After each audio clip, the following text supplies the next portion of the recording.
বাংলা মানচিত্রের প্রতিটি কোণে যেন এক একটি গল্পের বই, প্রতিটি মাটি, প্রতিটি ইটের দেয়াল ইতিহাসের সাক্ষী। আজকের ম্যাপে বাঙালির এই পর্বে আমরা যাব এমন এক স্থানে যেখানে ইতিহাস ও সংস্কৃতি একাকার হয়ে গেছে। ভিডিওটি লাইক, শেয়ার আর সাবস্ক্রাইব করতে ভুলবেন না। বেল আইকন টিপে রাখুন যাতে প্রতিটি নতুন ভ্রমণের গল্প সবার আগে পান। আজ আমরা পৌঁছে গেছি বাঁকুড়ার বুকে অবস্থিত বিষ্ণুপুরে। এই ছোট্ট শহর শুধু স্থাপত্য নয়, বাংলার গৌরবময় ইতিহাসের এক জীবন্ত সাক্ষী। বিষ্ণুপুরের ইতিহাস ১৬০০ শতক থেকে শুরু। মল্ল রাজাদের শাসনকালে এই শহর হয়ে ওঠে সংস্কৃতি, শিল্পকলা আর ভক্তির কেন্দ্র। এখানকার মাটির মন্দিরগুলো শুধু স্থাপত্য নয়, বাংলার মানুষের হাতে গড়া এক অমূল্য সম্পদ। রাসমঞ্চ, শ্যামরাই মন্দির, মাধবমোহন মন্দির, প্রতিটি ইট যেন অতীতের কথা বলছে।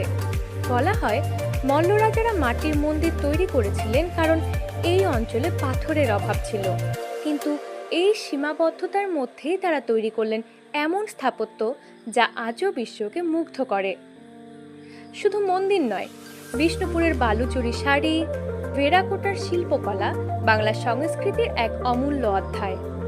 প্রতিটি বালুচরী শাড়ির নকশায় মল্ল রাজাদের সময়ের কাহিনী ফুটে ওঠে। এক রাস্তার ধারে দাঁড়িয়ে এক বয়স্ক কারিগর বললেন, এই মাটি আমাদের গর্ব, এই মাটির হাতেই আমরা ইতিহাস লিখেছি। তার কথার মধ্যেই বোঝা যায় বিষ্ণুপুর শুধু একটা জায়গা নয়, এটা একটা অনুভূতি। যখন সূর্যাস্তের আলো রাসমঞ্চের দেয়ালে পড়ে, তখন মনে হয় ইতিহাসের দরজা আবার খুলে গেছে। হয়তো সেই সময়ের রাজা মহারাজা, কারিগররা আমাদের দিকে তাকিয়ে হাসছে। বিষ্ণুপুরের প্রতিটি ইট যেন বলছে, ইতিহাস শুধু বইয়ে নয়, মাটির গন্ধেও বেঁচে থাকে। এই ভ্রমণ কাহিনী যদি আপনাদের ভালো লেগে থাকে, তাহলে কমেন্টে লিখুন, বাংলার মাটি, ইতিহাসের গর্ব। ম্যাপে বাঙালি চ্যানেলটি সাবস্ক্রাইব করুন, কারণ বাংলার প্রতিটি মানচিত্রে আছে এক অজানা গল্প, যা আমরা আপনাদের শোনাবো।